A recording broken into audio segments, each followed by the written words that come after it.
Hello, everybody. Welcome to the Zone Defense. Be sure to follow us on Spotify at Zone Defense Podcast, on Twitter at Zone Defense Pod, and subscribe to our YouTube channel at Zone Defense Podcast. And be sure to ring that bell to get post notifications.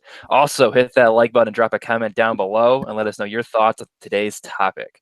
Today, Chris, Rome, and I are diving into our preview of the divisional round of the NFL playoffs. How's it going, guys? I'm good, Drew. I'm excited for another week of football, playoff football especially.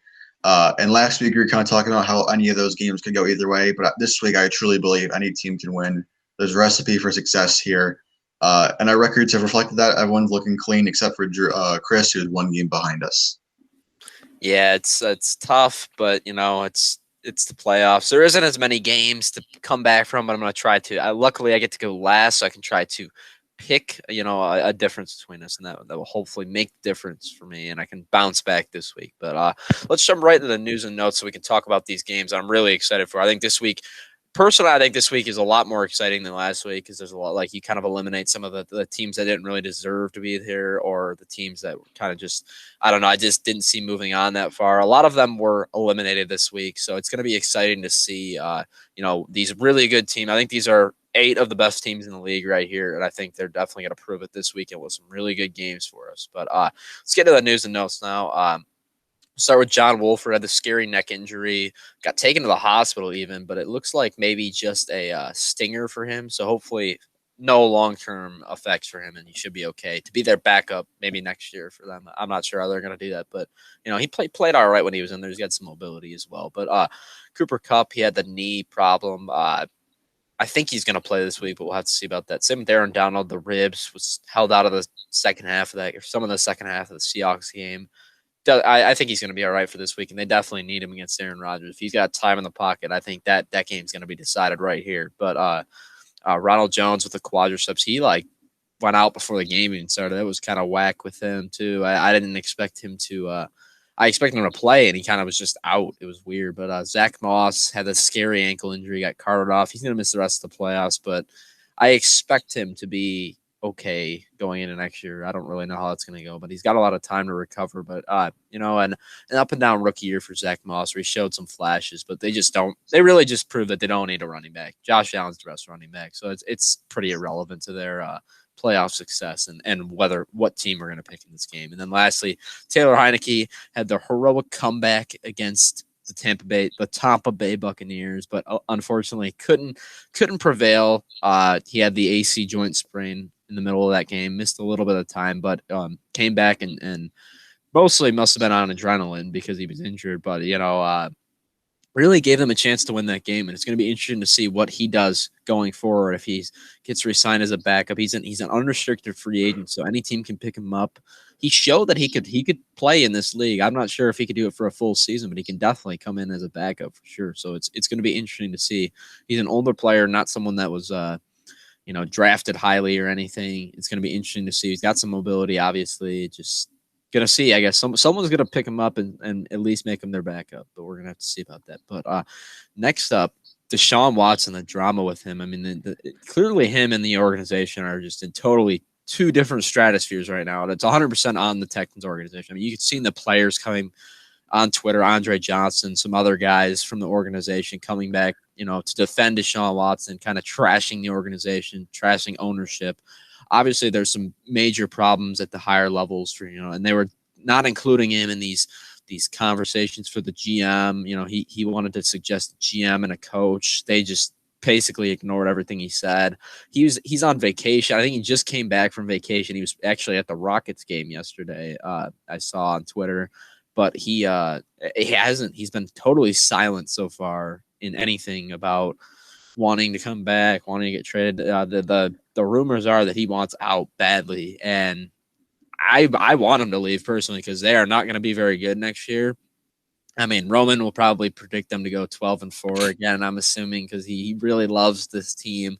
But they're going to be bad again next year, probably win less than 5 games, even with him playing at a borderline MVP level. But, like we have in the doc here, Miami potential destination. I'll start. I'll let Drew go, and then Roman can follow that. I absolutely love that idea. I mean, you've seen some reports coming out about Miami not being certain about Tua. I mean, he struggled. I mean, he's a rookie quarterback. There's no writing off a rookie quarterback, especially when he did show some flashes of potential. He just wasn't as good as Herbert or Burrow. But normal rookies aren't that great their rookie year. If you look back at a lot of these guys, either don't play their rookie year or just aren't straight up aren't very good. It's more of the unicorn, but it felt like a common occurrence just because we had two really good really high level rookie quarterbacks this season, and then even Jalen Hurts came in and was able to do some damage as well when he came in. So. For Tua, it just really seemed like an unimpressive rookie year, and that it was for sure. He definitely was inconsistent, but obviously you can't write off a player like that. But it looks like Miami might be doing that because they don't know if they don't know what they have. So I mean, if they trade him plus a lot more for Deshaun Watson, I think that's a great move for both sides. I mean, obviously the Texans are not going anywhere with Watson, which is insane to me. That's how you can run a organization that bad with one of the top 3 or 4 quarterbacks in the league. It just absolutely blows my mind because he's playing at an unbelievable level. But it's just Miami, Watson instantly goes there, makes them a Super Bowl contender, in my opinion. What do you think, Drew? Yeah, I mean, first things first, it's a tough time to be a Houston sports fan, right? I mean, Watson wants out of the Texans, Harden wants out of the Rockets, and the Astros, I mean, they made it to the ALCS last year in baseball, but they also are still trash can banging cheaters. So just a tough time all around for Houston sports fans. So I feel bad for them, but at the same time, I mean, the Deshaun Watson to Miami just makes almost too much sense. These are teams, I know it's different general management, front office people there in Houston now, but these are teams that made a trade just a couple years ago, the Laramie Tunsil deal, where the Dolphins acquired a future first-round pick that is now currently 3rd overall in this year's draft. That's where the Texans do not have a first-round pick in this upcoming draft, despite being awful this past season. So if I'm Houston, I mean, why don't you just do Tua and then one of Miami's 2 first-round picks, whether it be their former first-round pick, Houston's former first-round pick, which is number 3 overall, like I said before, or I think they have the 16th overall pick as well. So if you're Houston, I mean, you get Tua, you get a star, or you get a potential star. I know there's some serious question marks. I'm not a huge fan of him. I talked about it last week. Didn't show me a lot, but he's still a rookie. It was a weird season.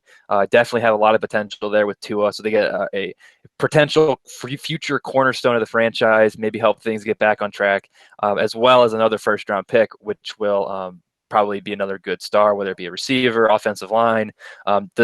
The Texans really could draft anything and improve this team. So for me, that just makes too much sense. I'm not sure how the salaries would work. Maybe Houston has to add some sort of, or Miami has to add some sort of salary filler. But if that's the center of the deal, where it's Watson to Miami and then Houston gets one of Miami's 2 first-round picks in this upcoming draft, as well as Tua, just makes too much sense. If Miami's not sold on Tua, and Houston wants to get rid of Watson, Houston's in much more of a rebuilding phase, so they can afford to wait for Tua. But Miami, they're a team that's ready to win now. They almost made the playoffs this year. They're really just a quarterback and maybe a few offensive line additions, maybe a few offensive additions away from being a really good team next year. So I'm all for this. I think it just makes too much sense. I know people. So some people are like super into Tua, and maybe I'm guilty because I'm not an Alabama fan, so I'm not super into Tua. But regardless, he's still a good prospect. And I think Houston, I'm not sure if they could get much better offer than that, which I'm not even sure if Miami's going to offer that, but that's a really good package, and I think would really help both sides for sure. But Rowan, what do you think? Yeah, I completely agree. If I'm the Dolphins, you got to unhitch the wagon and dump all those assets for Watson. This isn't like the situation in Arizona where they upgraded from Rosen to Kyler Murray. You're upgrading from to a top 5, potentially top 3 quarterback in Deshaun Watson. You already know what you have with him, and if you get him, you're going to win Super Bowls guaranteed, I believe. But I think this has huge ramifications for Houston because obviously Watson vouched for Eric Bieniemy to get an interview. They just got around to doing it, probably to make him happy, maybe to quiet him down for a little bit. But like Drew and I agreed with a couple weeks ago, Houston, it was only attractive because of Watson. And why would any coach want to go there now knowing that he might not even be there for this upcoming season? So they're going to have a lot of trouble getting a head coach to go there. But if I'm Miami, I'd definitely take that opportunity because it doesn't come around very often. And unloading those picks and probably more than picks and Tua as well, I think it's definitely worth it. Yeah, I'm going to make a prediction. My second prediction for the year, initial one was the Sam Darnold and Adam Gase to the Patriots. My second prediction is that Miami makes this trade, Watson plus the 2 firsts, whatever else you want to include as well in that trade, So Watson, the 2 first rounders, and then they get Watson, and then they sign Allen Robinson in free agency. That's my prediction. And Watson and Allen Robinson both get what they want. Watson gets to play for a contender, and Robinson finally gets to play with a top 30 quarterback, because he has played with absolute dumpster fire. I think I could go back there and throw him passes, and it would be about equal to what he's gotten so far this year, or his career so far. So you get to see a guy that clearly the Bears can't, which we're going to jump into next with the Bears, what they're going to do next year. I have no idea, but it's probably going to be the wrong decision like it is every year. But Allen Robinson and Deshaun Watson hook up, and Miami is a instant Super Bowl contender with those two added to the roster, despite having a kind of mediocre offensive line. That'd be awesome, because I really like Watson. I really like Robinson. Robinson, of course, was drafted to Florida. He started his career with the Jaguars, right. So I'm not sure if he likes the area, but maybe he'd be willing to go back there if he did. So yeah, I think it'd be great. The Dolphins haven't been a really, really good team since Dan Marino in the 80s and 90s.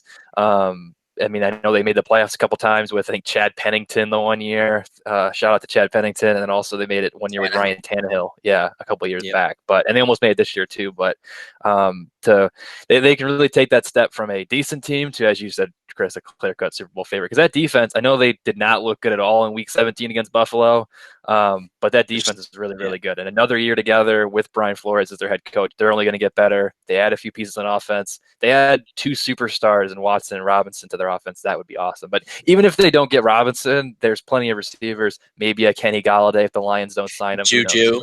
Yeah, Juju could be another. I think that's Juju's a downgrade from Robinson, I would say, but he's still a solid guy. And if you pair him with Devontae Parker, they got a solid tight end in Gesicki. They got a really good backfield with Myles Gaskin. They're only a few pieces away from being a really good team, like you said, Chris. So hopefully the Dolphins do that. Yeah, that would be very interesting. We'll jump into the Chicago Bears talk here. The Bears, unfortunately, were not able to vanquish the New Orleans Saints in what was the Nickelodeon Bowl, and one of the most boring games, probably the most boring game of the weekend as well. It was extremely boring. I was kind of watching it, but also kind of trying to watch basketball at the same time because it wasn't exciting me. So, it just wasn't the greatest game. Obviously, the Mitch Trubisky and the Bears offense could not get the job done. I had like 140 yards of offense going into the last drive of the game. Just absolutely pathetic stuff from them. The Bears did retain both Ryan Pace, Matt Nagy for another season. They are not under contract past next year. So this looks like a make or break year for this duo. The problem is they have a Trubisky and Nick Foles problem now. Are they going to move on from Trubisky, or are they going to keep him around? My gut, we'll do the same format. I'll go first. I'll let Drew and then Roman talk about it. Trubisky, I think he's going to be back for another year. I think they're going to sign him to a 1-year deal and not really do anything else about the position, because they don't have an early first rounder. I don't think they're getting any of those top recruits. Maybe they draft a Mac Jones or something like that, but I don't think that's really going to instantly 1-year fix your quarterback problems personally. But we'll have to see what they do, because obviously Nick Foles isn't the guy. Clearly he's not going to be the starter next year. He's trash. But Trubisky, he showed some obviously played like crap in the playoffs and is not a very good quarterback. He did show some flashes throughout the year of being competent, helped them win a few games as well with some good performances. But personally, I don't think it's enough for him to keep the job, but I think he will, just because it's an incompetent organization. They're obviously just not doing, since they made the playoffs a few years ago, it's been kind of a disaster. But Drew, what do you think is going to happen this offseason for the Bears? It's a tough call, because they're kind of in a tough spot right now, because they made the playoffs, which is great, but that also led them to having not a great draft pick in this year's draft. So they're not going to get one of the top quarterbacks most likely. And then free agency, Chicago is I would consider them one of the historic franchises of the NFL. So there is a draw there to them to lure a potential free agent quarterback. Cam Newton, that's the name that first comes to mind. That was a big hot. A lot of people expected him to go there last season after he got cut by the Panthers. But I don't really know if Cam Newton at this point in his career is that much better than Trubisky. So I honestly am leaning towards that he's going to leave. I feel like since they didn't pick up his option heading into this season, Trubisky, I know he played well down the stretch. but it still wasn't good enough, and he was not good. I mean, he had that one dime to Mims in the end zone that Mims just dropped. That really would have changed the course of that game against the Saints. But other than that, he didn't look good in the playoffs. I think this might just be one of those situations where they're both like, you know what, let's just both start over and just figure something out, because Trubisky could catch on somewhere, figure it out, and be a really good quarterback. And I think the same thing could be for Chicago. They could move on to a different guy and hopefully figure things out. But because they have a really good defense. I know we already talked about Allen Robinson. He's probably going to leave, but he could stay potentially if they get a better quarterback. They got David Montgomery, who's a solid running back. This is a team in a very similar spot to Miami, where they're really just a quarterback away from being a potential Super Bowl contender. So I hope Chicago tries to get somebody else, but it wouldn't surprise me if they strike out on all the potential free agents or draft prospects or trade options. This is another option. Maybe Deshaun and Watson could get traded to. I really like that as well. Yeah. I don't know what they would give up, but exactly, yeah. But if that doesn't happen, I could see them reuniting with Trubisky just because they can't improve anything else. Because Trubisky, I mean, he's probably average. I would say consider him an average quarterback. I think he showed he's maybe still a little below average, but I think he showed he's capable of being mediocre. Yes, right. As long as, but I think, like I said, I think Chicago is a really good offense, even though Trubisky's there. But I've talked long enough. Roman, what do you think about this? I think Trubisky has been serviceable through that little stretch of games he had. I think he does prove that he can be a starting quarterback, and I do think he'll go back to the Bears for 1 year, a 1 year deal, a make or break year, similar to the Nagy situation, because that whole regime, it's a playoffs or bust for them. And I think Trubisky, when under the pressure, can perform. He's had several good games, so it's not like he's going to be a backup forever. I do think they're going to have a much bigger problem if they let Robinson walk. So I do think in that sense they got to worry about wide receiver first before going to quarterback. Maybe focus on the offensive line too before figuring out what to do with Trubisky, because I don't think he's going to be the biggest of problems for them, especially if Allen Robinson leaves. And I think that's what they have to focus on going into the offseason. Yeah, no, I can agree with that. Maybe a team that alongside Allen Robinson drafts another receiver with their first round pick. I mean, there's plenty of, maybe they could be in the Rashad Bateman race. I think he's the consensus number 3 receiver off the board. Don't know where exactly he's going to go, but I really like him a lot. I think he belongs in the same tier as the other two personally, with Jamar Chase and Smith as well. But it's just, I think that they're going to have to do something about the position for sure. I mean, whether they sign Robinson, they sign Kenny G or another player like that, and then draft a guy. They gotta put weapons around Trubisky to give him the best chance to succeed if they really want to keep him around for another year. But we'll go ahead and talk about another pretty incompetent organization. The Philadelphia Eagles fired head coach Doug Peterson, and we'll jump into the next point after that. This one, I'll just say it really quick because I don't really have any opinions on it. The Cowboys hired Dan Quinn as defensive coordinator. He's back to his old position. Whatever, I don't really care about that. I really want to talk about the Eagles one. I think personally, I'll give you my opinion on it. I think this is a dumb move. I don't see any coach I think this is instantly one of the best head coaches on the free agent market, I would say, for head coaches at least. I think Peterson, obviously struggled this season, made a couple questionable decisions. Maybe that I know they had a meeting. Maybe they just weren't on the same page as Carson Wentz. I don't know exactly what that page is, if he's their future, if they want to trade him away, if that's what the organization wants, and he wanted to either keep him or move on with Jalen Hurts. I'm not really sure what's going on with that. But, I think Peterson, one of the still a good coach in the league. He won a Super Bowl a couple of years ago, for crying out loud. I mean, this is a good coach. He's made the playoffs 3 of the last 4 years. I don't really get why he got fired personally. I mean, we'll find out. I don't think the Eagles are getting a better coach unless they can go pry a Lincoln Riley away from Oklahoma. In that case, I think they would be starting Jalen Hurts if they were doing that, because, that they had that connection. But that's pretty much the only coach not even on the free agent market, just the only coach I can really think of that would be a significant upgrade from Doug Peterson. And I don't think they're getting him. So I just don't really get the entire situation. I think the Eagles are going to be yet again another dumpster fire going in next year. Maybe they should have been looking at the strength and training, or the doctors, because apparently they can't keep anybody healthy there. I think that should have been a number 1 priority over the head coach and Doug Peterson. But Drew, what do you think about the situation? Do you think the Eagles were dumb, or do you think they were smart for getting rid of Doug?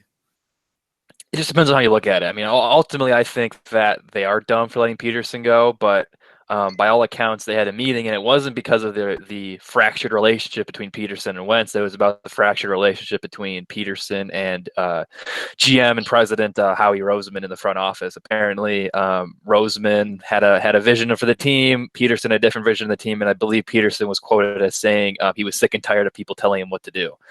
So that's why ultimately they decided to go their separate ways. So in that instance, I feel like that makes sense. I mean, I criticized the Eagles a few weeks ago because they were, and that's Peterson deserves much of the blame for this, is they were kind of in limbo. Like they were 50% towards Wentz, 50% towards starting Hurts, and you just had to make a decision. So in that instance, I agree with what Philadelphia did rather than just trying to mend the relationship and going into another season with a lot of controversy, a lot of stuff hanging over their head. It's nice. It's now nice for them to get a fresh start without Peterson. But Peterson instantly becomes, I think, the top head coach on the market, if not the second best head coaching option on the market. I know he's most likely going to end up with the Jets if Robert Saleh doesn't get that job first. That was the big name because apparently he has a good relationship with Joe Douglas, who's the general manager there in New York.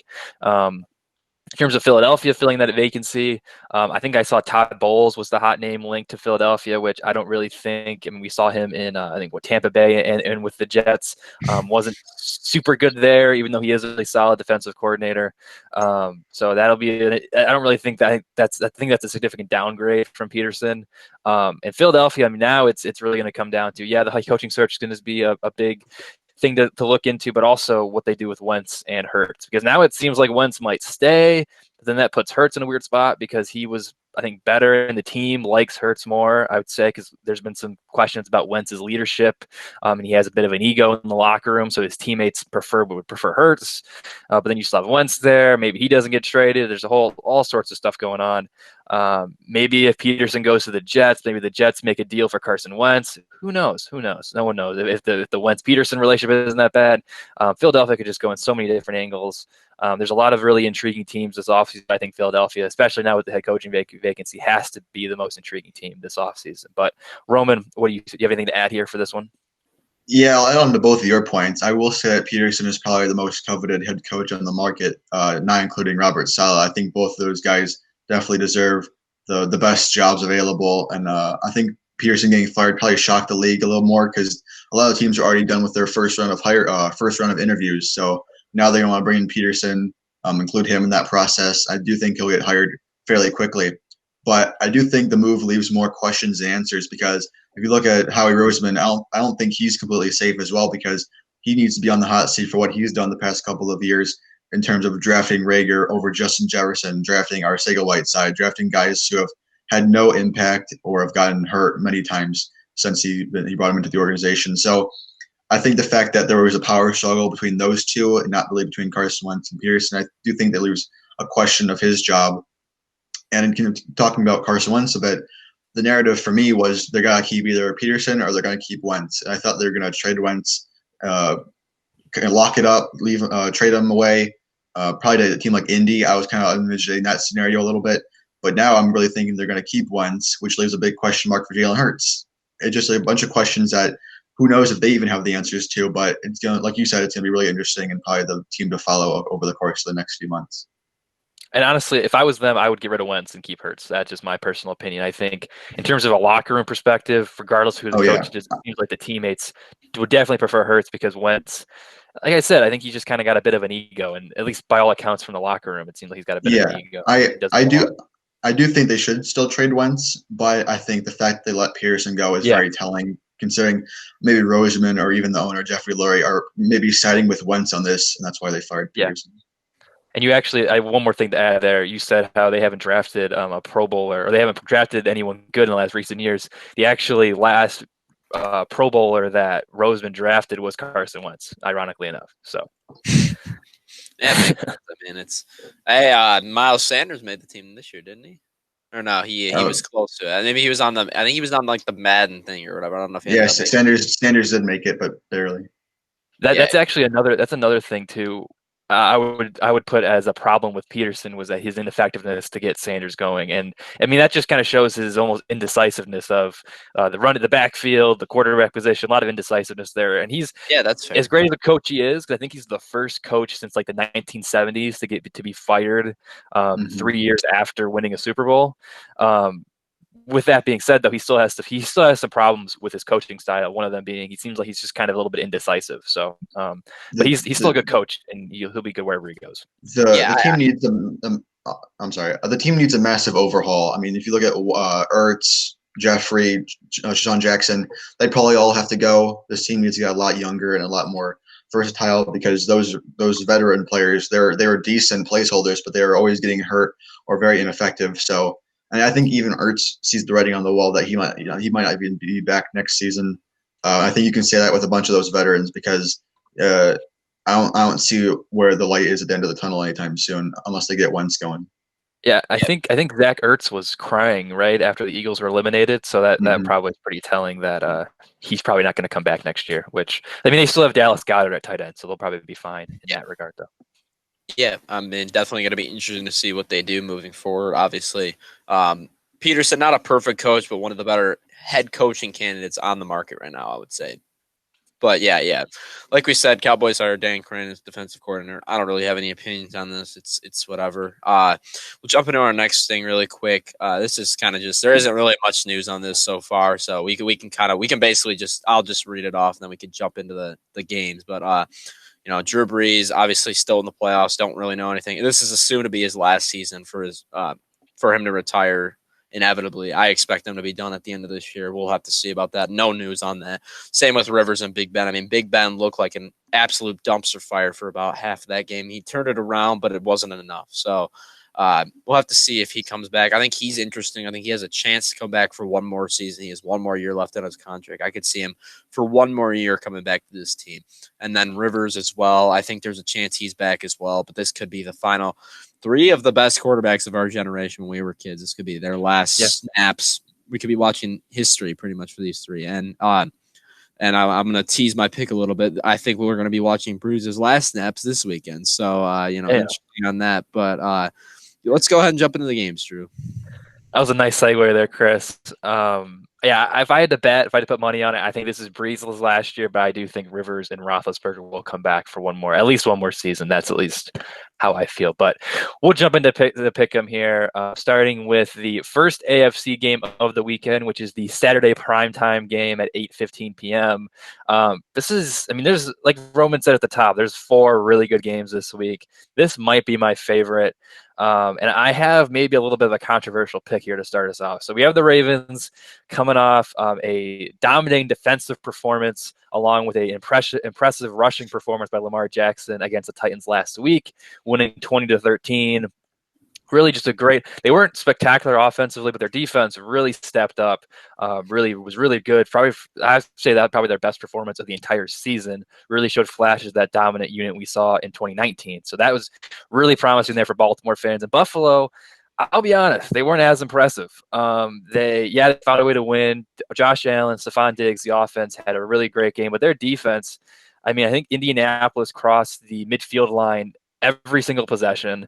If it wasn't for a slightly overthrown ball by Philip Rivers on 4th and goal, or them stalling out at midfield, a potential game-winning or game-tying possession there by Philip Rivers to end the game, we could very realistically have seen the Colts advance because I think they outgained.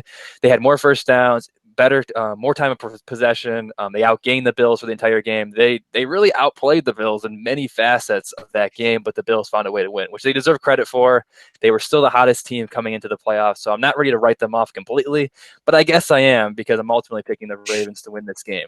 Lamar, I'm not like a huge Lamar fan, but he is starting to grow on me a little bit. He just is a really dynamic player. And if Buffalo had a hard time containing Philip Rivers, they're going to have an even harder time containing Lamar Jackson, this Ravens offense. We saw Hollywood Brown had a really big game last week.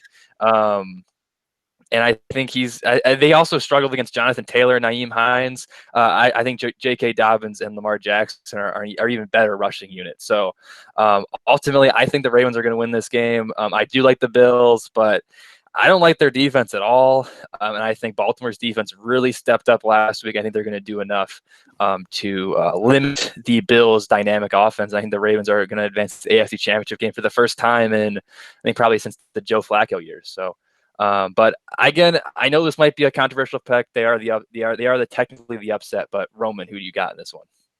Yeah, I was going back and forth this game quite a bit. It's easy to say, "Oh, I want the Bills to make it the Super Bowl," but then when you actually look at the games, it's a lot harder than you anticipate. Yeah. One thing that Baltimore has going for them is that they can run the ball effectively and they can stop the run, which will be huge against a running Josh Allen with no Zach Moss. So I do think the loss of him will make somewhat of a difference. And like you said, Freeman.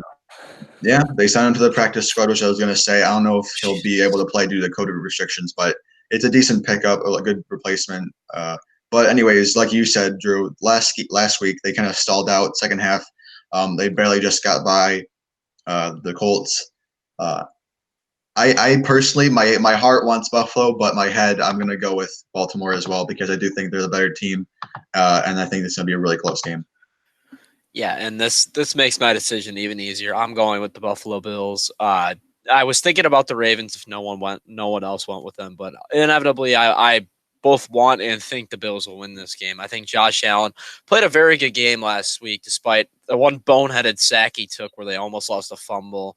Fortunately, we're able to fall on it and then hold the Colts down as well. The Colts played a good offensive game. Phillip Rivers looked really good. Lamar really struggled at the start of that game against the Titans, and the Titans defense one of the worst in the entire league. He couldn't do absolutely anything against them in the first half. He ended up picking it up. He had that big long run and started making some throws after that. But I mean, they went down 10-0, and that they were able to contain Derrick Henry, and I think that was why they were able to win this game. There isn't a running back on Buffalo's roster. I really don't think that Zach Moss loss means anything at all because I think they're not going to run the ball. It's going to be pure Josh Allen against the Ravens secondary, which their secondary is good, but they're exploitable. I don't think this is some unbelievable secondary. And yeah, they were able to hold down Ryan Tannehill to 180 yards and a touchdown and a pick, but it is Ryan. He's definitely better than Ryan Tannehill in my opinion. I don't think it's even close. And Stephon Diggs is a much better receiver than AJ Brown as well. And I would argue John Brown and Cole Beasley are better than Corey Davis as well. So I really think this is a more dangerous offense that they're dealing with. I think the Bills defense is also, despite not being a great defense, they are definitely better than the Tennessee Titans defense. So I think the Bills recipe is there for the taking. I think they're going to win this game. It's at home. It may be snowing. I saw Lamar's never played in a snow game before, and he was a little nervous about it potentially. I think their recipe is here for the Bills to move on to the AFC Championship and inevitably take on one of the next two teams that Drew's going to bring up. Yeah, I was just going to interject. I was going to say that too, that it's going to be a snowy game potentially. I think that could be a huge difference to swing the momentum for Buffalo because they're much more used to it. Yeah, but it also could be. I know Lamar's never played in the snow before, but if you look at, you said there, Chris, Buffalo doesn't have much of a running game.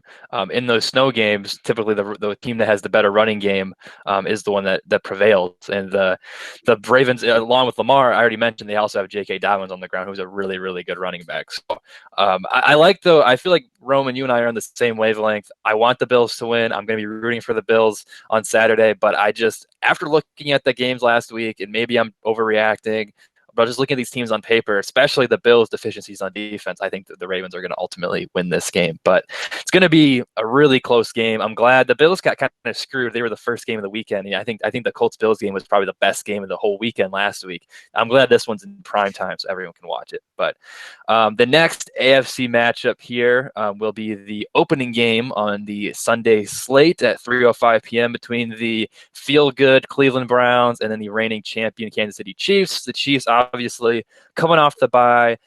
They lost their final game to the Chargers of the regular season, but they were resting most of their starters. I will mention, though, the Chiefs did not look dominant by any means to close out the season. They had close games against the Raiders, the Broncos, the Panthers, the Falcons. They found a way to win those games, but they did not look dominant by any means, which is a little bit concerning if you're a Chiefs fan. And the Browns, I said last. So first of all, we used to do bums of the week on this podcast. We stopped doing that, but I think I deserved bum of the week last week because I was decked out my Browns gear, was like, oh yeah, go Browns, and then I was the only one of us to pick the Steelers, and the Steelers lost. So bum of the week to me, if I don't get bum of the week, that has to go to Juju Smith-Schuster or Chase Claypool, who just don't know how to shut up and stop going on TikTok and doing stupid things. But anyway, great to see the Browns win. I said last week though, they're just happy to be here. They were happy to be there last week, and I think this week too, they're just happy to be there. Right? They're playing with house money right now. I think the betting line right now, the Chiefs are 10-point favorites, which I think is incredibly disrespectful because I think the Browns are going to keep this game incredibly competitive. It would not shock me if they find a way to pull out this victory. But I do think, and credit to them, they were able to capitalize off a lot of the issues that Pittsburgh had last week. But I don't think Kansas City is going to make the same amount of issues. So ultimately, I think the Chiefs are going to return to the AFC Championship game for the third consecutive year. But I do think it's going to be a lot closer game than I think many people expect. But I just think it is worth saying, though, that the Chiefs did struggle a little bit against the run in the regular season, and the Browns have a dynamic rushing attack with both Kareem Hunt and Nick Chubb. And even Baker Mayfield's been showing the wheels a little bit as of late. And he had a really great leadership performance against Pittsburgh. So I think it's going to be a really close game, but I have to give it to the Chiefs. Very similar to my last pick. I'm going to be rooting hard for the Browns, but I think the Chiefs are going to win. But Roman, who do you like? Yeah, not to take away anything from the Browns' performance last week, but they were kind of gifted with some turnovers, especially that first play of the game, which was a fumble. I don't think the Kansas City Chiefs are going to cause many turnovers, give any freebies to Cleveland. So I think for that reason, primarily, I'm going to take the Chiefs as well. But I like Cleveland. This is going to be a good game. It's going to be a lot closer than what you guys expected it to be or what the betting line expects it to be. But this is a really good matchup, and I'm looking forward to it. Yeah, no, I 100% agree with you guys. I think this is going to be a great game. I think the key difference here is that the Browns secondary is extremely exploitable. I think Patrick Mahomes coming off a bye week is going to light up this secondary. And I think the only way that they're going to win this game is if they force Mahomes into a couple early turnovers and then they're able to run the ball well. Obviously, you're not going to be able to keep Mahomes down, but this offense – Baker Mayfield and Nick Chubb have enough. Like, I would say that duo, Baker's been playing extremely well. He's a little bit more of a game manager this year, but honestly, he's played incredible football the second half. I would say if you just took his second half of the year, he's a borderline MVP candidate the way he played in the second half of the year. He only threw a couple interceptions since like week 7 or 8. I mean, he's been one of the better quarterbacks in the league, definitely one of the best in the AFC so far, and was part of the reason they're in the playoffs right now still. But, I think the Chiefs need to turn him over if they're going to win this game too. And I think they will a couple times. I think the Chiefs, while they're not a great defense, they do force a lot of mistakes to younger quarterbacks. I think you can even go back to the game when they played the Bills. I know that game wasn't very good conditions, but they were definitely able to force, and even against the Ravens as well, too, the other playoff teams, they were able to force both Josh Allen and Lamar Jackson into mistakes. And I think that's how they're able to win these games, because their defense really isn't that great. They're not that great against the run. They really aren't that good against the pass. So you can kind of exploit them how you want. But I think they do force some turnovers, and they're able to get after the quarterback a little bit too. So I think that's going to be the big difference. And we're going to have to see if the Browns are going to have their offensive line back as well. I know they had some injuries. Yeah. They had a couple COVID cases as well on the offensive line. Stefanski should be back this week. That's a big improvement. Yeah. I could absolutely see the Browns winning this game. I think that line is absolutely disrespectful to the Browns.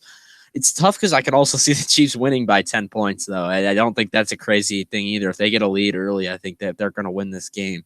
The recipe is going to be very similar for the Browns to win against this a much higher powered offense, but still a team they can beat because their defense isn't quite as good as the Steelers. So they should be able to score whenever they want to, as long as they can get a lead. Yeah, and Jarvis Landry and Austin Hooper had solid games through the air. Both playing well right now, too. Yeah, so that's going to help them too. I mean, I think it's going to be a really close game. I think the Buffalo's defense, Kansas City's defense is exploitable, similar to how Cleveland's defense was. And Cleveland's defense, for the most part, stepped up there. I know the score may not reflect it, but they were really playing prevent defense because they were up 28-0 after the first quarter. So it's hard to tell, at least in terms of the playoffs, how good their defense actually is. But it's hard to bet against Mahomes and Andy Reid against a very young Browns team, and especially if those offensive linemen aren't back, it might be a double-digit win for the Chiefs. But we'll hop over now to the NFC side of things. We'll start with the first game of the NFC slate, as well as the first game of the entire divisional round slate, the Rams-Packers, which kicks off Saturday at 4:35 p.m.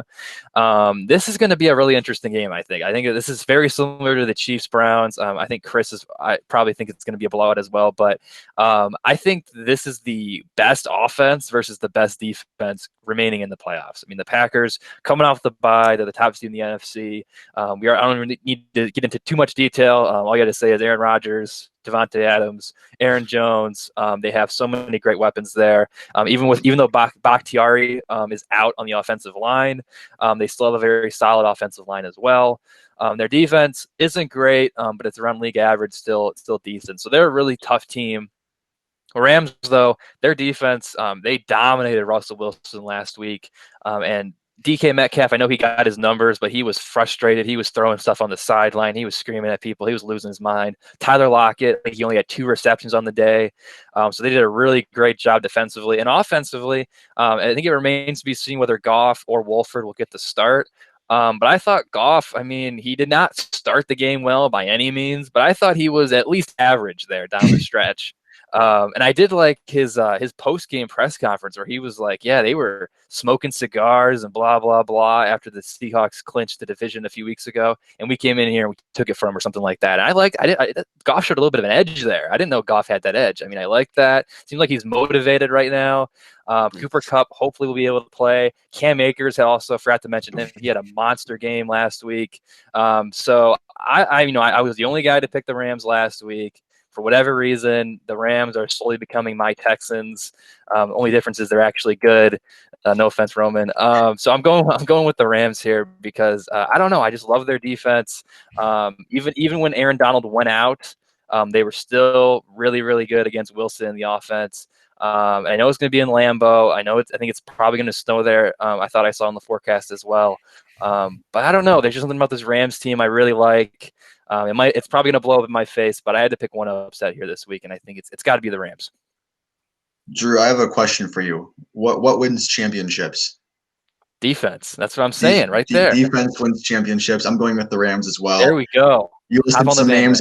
You listed some Packers names. I'll list some Rams names. Aaron Donald, Leonard Floyd, Jalen Ramsey, John Johnson, Darius Williams, who had a pick 6 last week on a wide receiver screen.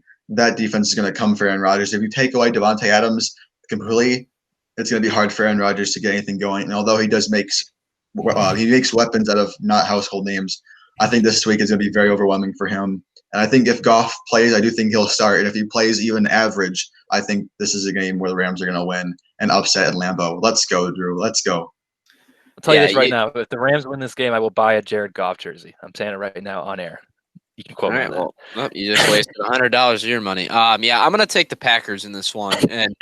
And what I do, unfortunately, will have to miss I'll have to miss all of this game and some of the Ravens-Bills game because I will be at work on Saturday. Couldn't be happier that I'm going to miss this game because I think this is easily the least exciting of the 4 games. I think the Packers come out, curb stomp the Rams. I got to make up for your Packers slander. This was arguably the best team in the entire regular season. Definitely the best team in the NFC all year. Aaron Rodgers was the MVP of this league. He's not going to be intimidated by some defense that apparently is so darn good, even though they lost to the Jets, allowing 27 points or whatever. This defense, yes, they're good. They're not unbeatable though. They're banged up right now. Aaron Rodgers, like you said, makes it doesn't matter who. He doesn't need Devontae Adams. He can throw to anyone, and he's a great receiver. I actually think the X factor of this game is MVS, Marquez Valdes-Scantling. I think he needs to step up in this one if they are going to win this game, and I think he does do that. He weirdly flashes in games that no one expects him to do good in. I'd be picking him in my DFS lineups for this week. I think he's going to catch a bomb touchdown. I mean, I'm sure it'll be 1 of 5 for Aaron Rodgers in a blowout victory, but I think the Packers are going to win this. I think this game should be a 10-point line because I don't think Jared Goff is that good. I think the Packers defense is good enough to contain those weapons The only thing is worrying about stopping the run on the offense. I think they'll be able to at least contain Cam Akers enough. And I really just don't want to see the Rams move on. So it's an easy pick for me. Easiest pick of the entire season for me to pick the Packers, especially after you guys. I need to make up a game too. So picking the team that is clearly better also helps. Look, Chris, I know it's a different year, but look at last season. The Packers made it to the NFC Championship game, got absolutely demolished by the Niners. And honestly, the comparisons can be made between last year's Niners team and this year's Rams team. A dominant defense for San Francisco, a dominant defense for the Rams, a limited quarterback in both situations with Jimmy Garoppolo and Jared Goff, a really dynamic running game with Cam Akers, and they have weapons on the outside. San Francisco had George Kittle, Deebo Samuel. The Rams have Robert Woods, Tyler Higbee, and Cooper Kupp, assuming he's healthy. So the Packers ran into a issue with a similar team last year. They're both also NFC West teams, if that counts for anything. And I think maybe they run into similar issues this week. Sean McVay also cannot be denied is an excellent coach. So even though I think it will be an upset if the Rams win, I do think it's going to for sure be a much closer game than you expect, Chris, even if the Packers find a way to win, because I think this Rams defense is just too good to let them get just absolutely blown out, regardless of how great the Packers and Rodgers and the offense is. Yeah, that was the nicest compliment you've ever given to Jared Goff when you called him limited. I think that's a very nice, putting it very nicely for a trash quarterback. But yeah, Goff, I thought he played like crap last week, but I mean, there's a little bias there. I don't think he's a very good quarterback. I think he really limits this offense and what it can be. If they had somebody better, I would probably pick them in this game. But it's most of my disdain for the Rams is his play at quarterback. Also, they're just an annoying team that aren't very fun to watch either. So I don't know. I mean, I like Robert Woods. I like Aaron Donald. Everybody else, I don't. It's just easy pick for the Packers. I actually want the Packers to win this game because I want them to move on and take on my winner of this next game, but I'll let Drew go ahead and get into it with his awesome jersey that I do very much like. Thank you. Tom Brady, represent. Before we do that, though, I will admit I do have some bias because you mentioned, Chris, your hate for the Rams and Jared Goff. That's a kind of a bias you bring to that game. I hate the Packers because I'm a Lions fan, so I am bringing some bias that I will be cheering hard for the Rams into that game. But I will say though that we can have Packers hate, but I do think Aaron Rodgers will win the MVP. I think we can probably agree on that. Yeah. Yes, he For definitely sure. For sure. MVP, and we'll continue to reinforce that this week. Who knows? They vote on the awards before the playoffs anyway, so it doesn't matter. But let's jump in here to the final game of the NFC as well as the entire slate as a whole. This is the Sunday night game, 6:40 p.m. kickoff. Brady versus Breeze, round 3. During the regular season, the Saints dominated the Bucks on week 1, and then also in prime time. I believe it was Sunday Night Football mid-season. That was, in many ways, seemed to be kind of the rock bottom for the Buccaneers. I think that was like the first or second game Antonio Brown played. And then after that game, it seemed like they were trying – they figured some stuff out and turned into a really solid team, I think, for the most part. We saw it last week. The defense – allowed a nice game by Taylor Heineke, which you don't love to see. But also, I mean, all week we went into it. We talked about it on last week's show, how great Washington's defense was, how they were going to limit Tom Brady, and Tom Brady has picked them apart for the most part. Mike Evans was coming in with it with a little bit banged up. He had a nice game. Godwin, Antonio Brown's looking really, really good right now, and they didn't even have their top running back, Ronald Jones, last week, who hopefully will be able to play. So Buccaneers coming in with all the momentum. The Saints, on the other hand, yeah, they beat the Bears, but they also let Mitchell Trubisky become the Nickelodeon valuable player on live television. I mean, that's got to be embarrassing for them. But in all seriousness, their defense looked really good, but again, it was against the Bears offense, so who really knows how good they were. And then the offense, the Bears defense was really, really good, but the offense didn't look really that great for the most part. They scored, I think, 21 points. They had a few nice touchdowns, but Breeze looked limited, and Kamara looked good, but was kind of held down for most of the game. So the Saints, they're just, I mean, Chris, you mentioned the Rams are a boring team. I think the Saints are an extremely boring team as well. And for that reason, and also, I mean, I'm wearing the jersey. Last week, I made the mistake of picking against the team whose jersey I was wearing.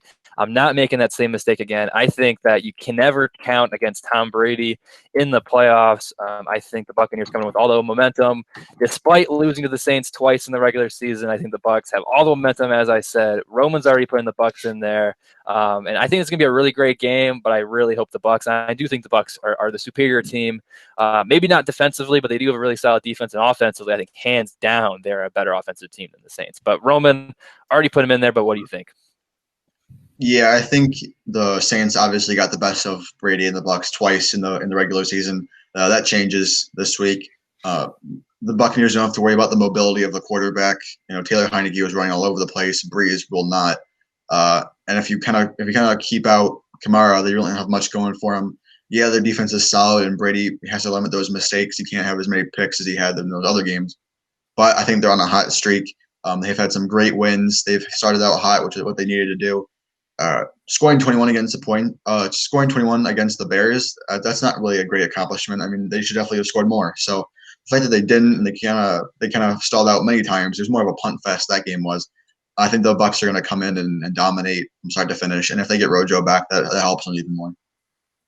I mean, you have to give the Saints their respect for a great season. I agree with what Drew was saying, though. They're an extremely boring team to watch. I'm picking another team that I want to win and actually think is going to win this game. I'm going to take the Buccaneers. I want to see a rematch of the Buccaneers-Packers game that was very skewed by an early blowout. I don't think that would be the case in a rematch. So neither do I in this game. I also don't think this is going to be what we saw in the middle of the season. Brady, right after that game, caught instant fire. Antonio Brown gives this offense a new element of danger.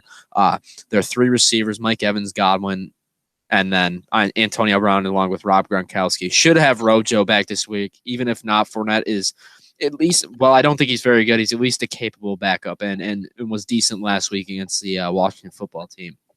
I think the biggest matchup in this game is going to be the Saints offense versus that Buccaneers defense. Buccaneers defense has been very wishy-washy this year. Some weeks I'm like, man, this is a good defense. Some weeks I'm like, wow, they're just allowed 30 points of Taylor Heineke. I don't really know. I really just don't know what to expect from this defense. They need to get a pass rush on Drew Brees, which is tough because he has a good offensive line behind him. I think they'll be able to contain Michael Thomas. They did it in both I believe he played in both matchups this year, actually, against this team, and he didn't really do a whole lot in either one of those games. So I think this is a potential, they can shut him down enough. Kamara, same with him. I think they can do enough against these guys. It's going to be some of the ancillary pieces and shutting down Drew Brees' passing lanes and getting some pressure on him. I think they're going to be able to do that enough to win this game. I think the Saints defense is also a little bit overrated. I mean, they obviously shut down the Bears, which have been playing well lately. But I don't really think that's a big accomplishment.